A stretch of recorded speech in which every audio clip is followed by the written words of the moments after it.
Les livres inspirés, chaque jour un livre pour votre édification dans la foi.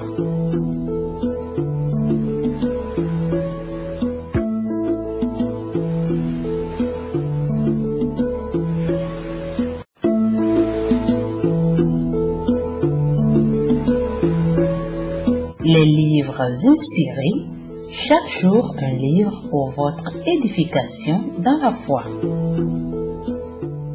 Bien-aimés dans le Seigneur, bienvenue à tous.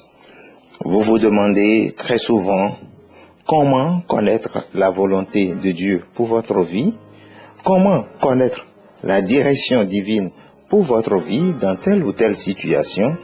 Voici le moment de nous entretenir sur un livre très important, un livre inspiré, un livre du docteur David Oyedepo, Comprendre la direction divine.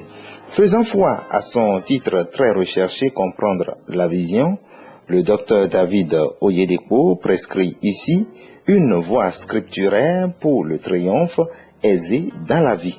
L'une des plus grandes tragédies pouvant arriver à un homme est de manquer de connaissances sur où il va et comment y arriver.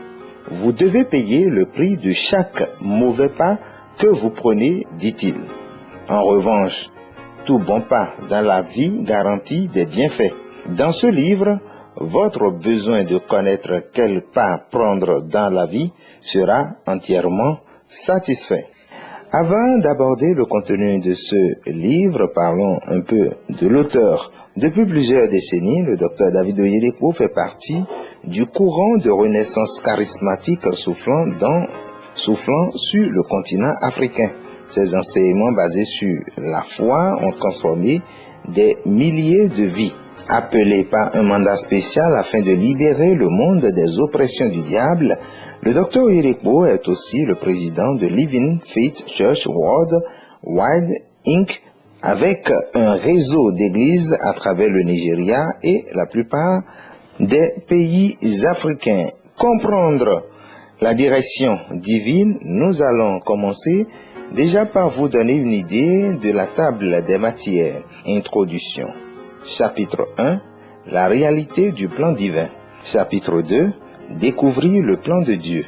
Chapitre 3. Qu'est-ce que la direction? Chapitre 4.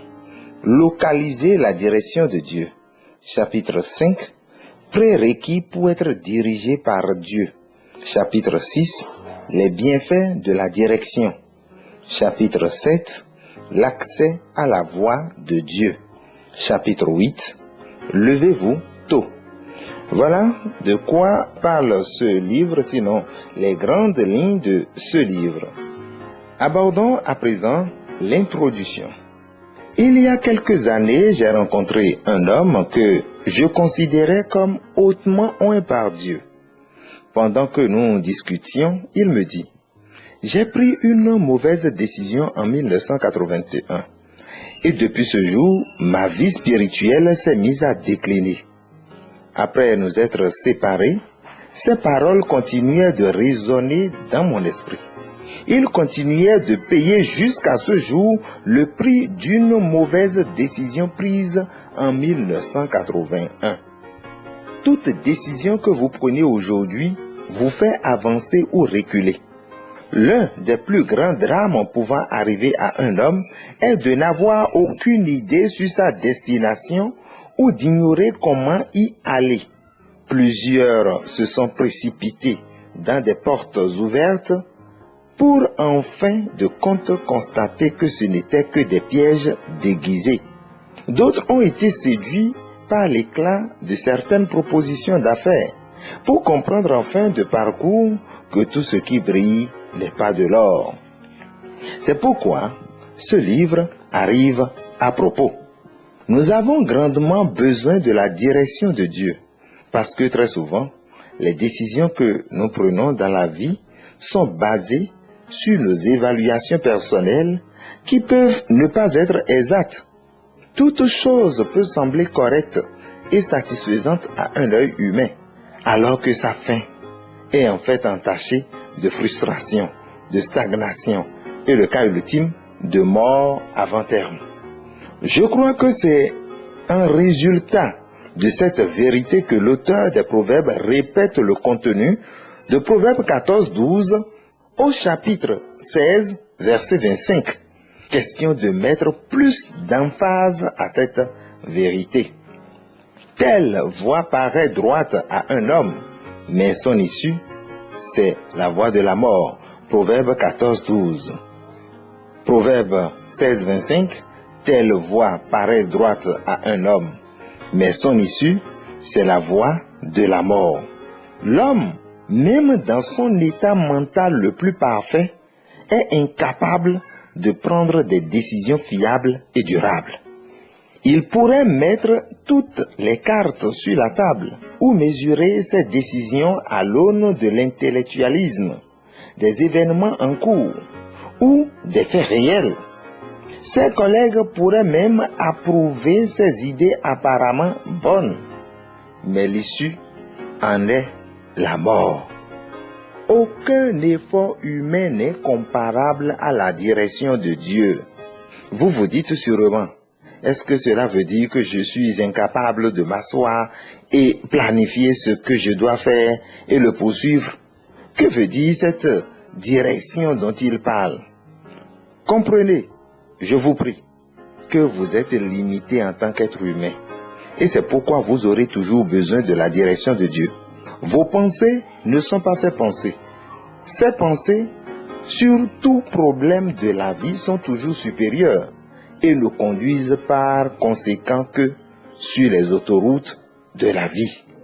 Ésaïe 55:8 dit, « Car mes pensées ne sont pas vos pensées, et vos voies ne sont pas mes voies, dit l'Éternel. » Il vous faut être divinement dirigé parce qu'une erreur dans ce sens peut vous rétrograder de plusieurs années et peut même effacer la destinée d'un homme. Beaucoup ont voyagé hors de leur pays pour l'étranger et sont revenus complètement ésorés parce que la réponse aux questions des hommes n'est pas dans un pays, mais en Dieu. Néanmoins, je crois qu'en lisant ce livre, Dieu vous instruira et vous guidera vers un point de repos. Il ouvrira vos yeux pour que vous voyiez sa direction sur les questions qui vous ont troublé dans le passé et par voie de conséquence, vous localiserez votre place dans le plan majeur de Dieu. Fin de l'introduction. Chapitre 1. La réalité du plan divin. Avant que je t'eusse formé dans le ventre de ta mère, je te connaissais. Et avant que tu fusses sorti de son sein, je t'avais consacré. Je t'avais établi prophète des nations. Jérémie 1, verset 5. Dieu est un Dieu de plan et de but. Il a créé toutes choses avec un objectif particulier en tête. Tout comme un manufacturier créerait un produit avec un but à l'esprit, vous aussi avez été créés pour remplir un but sur terre. Vous n'êtes pas ici par accident et vous n'êtes pas non plus un fruit du hasard. Vous appartenez à un lieu bien défini dans la vie. Dieu a établi devant vous une piste de course bien déterminée. Ce n'est malheureusement pas vous qui décidez de la course particulière à faire dans la vie. Vous devez juste la découvrir. Quand vous la localisez et courez avec foi dans cette voie, elle a la capacité de faire de vous une personne exceptionnelle sur terre. Être ignorant de votre place dans le plan de Dieu peut conduire à une vie de lutte et de frustration parce que Dieu vous a prédestiné à vivre là où vous devez briller. Pas étonnant que Paul nous conseille dans Hébreux 12, 1, ainsi, courons avec persévérance dans la carrière qui nous est ouverte. L'apôtre Paul s'était dit, par conséquent je cours, pas comme celui qui bat de l'air. 1 Corinthiens 9, 26. Il avait dit cela parce qu'il savait avec certitude où il allait et était sûr d'être sur la bonne voie. Rien ne donne autant de confiance et ne garantit la dignité comme la certitude.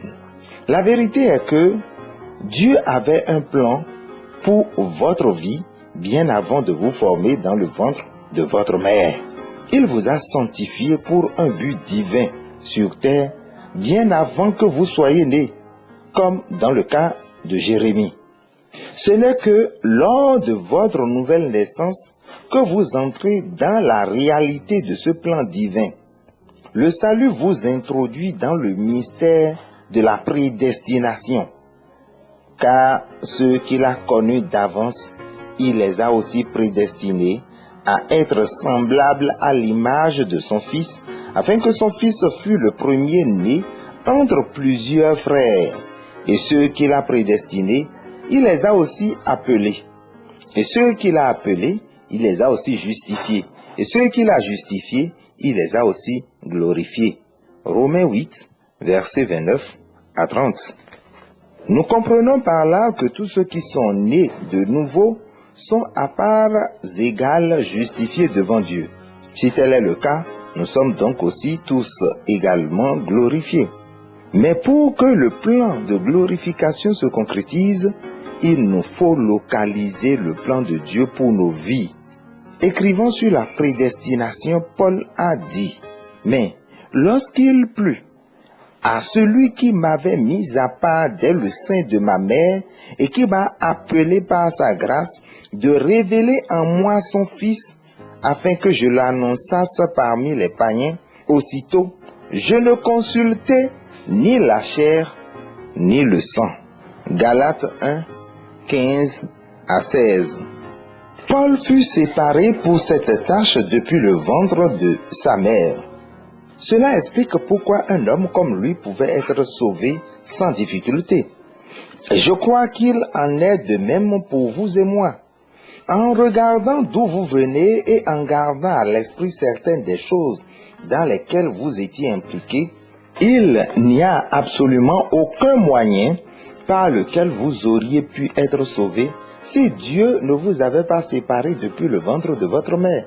C'est aussi la raison pour laquelle plusieurs, bien que présents à la campagne d'évangélisation pendant laquelle vous aviez donné votre vie à Christ, et bien qu'ayant entendu l'évangile prêché sous toutes ses coutures et à plusieurs occasions, ne sont toujours pas convaincus.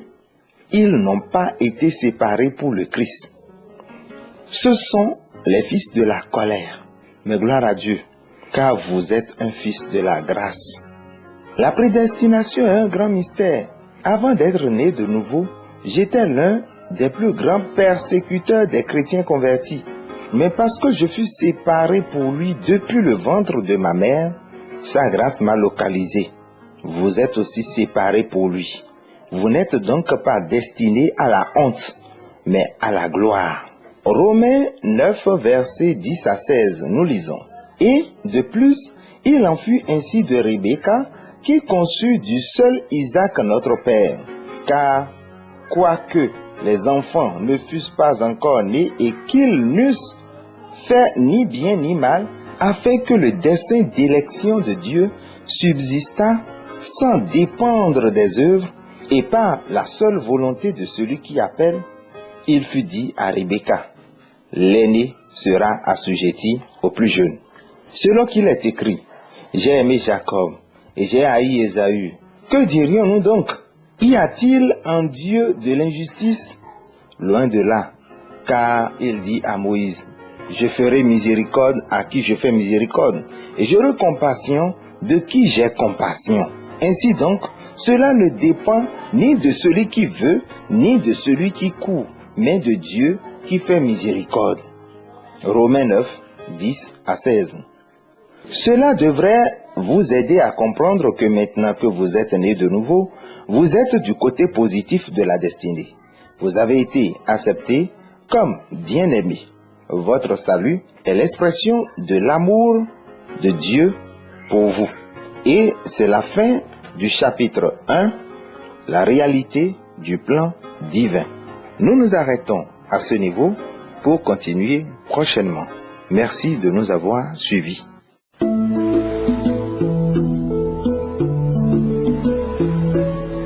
Les livres inspirés, Chaque jour un livre pour votre édification dans la foi.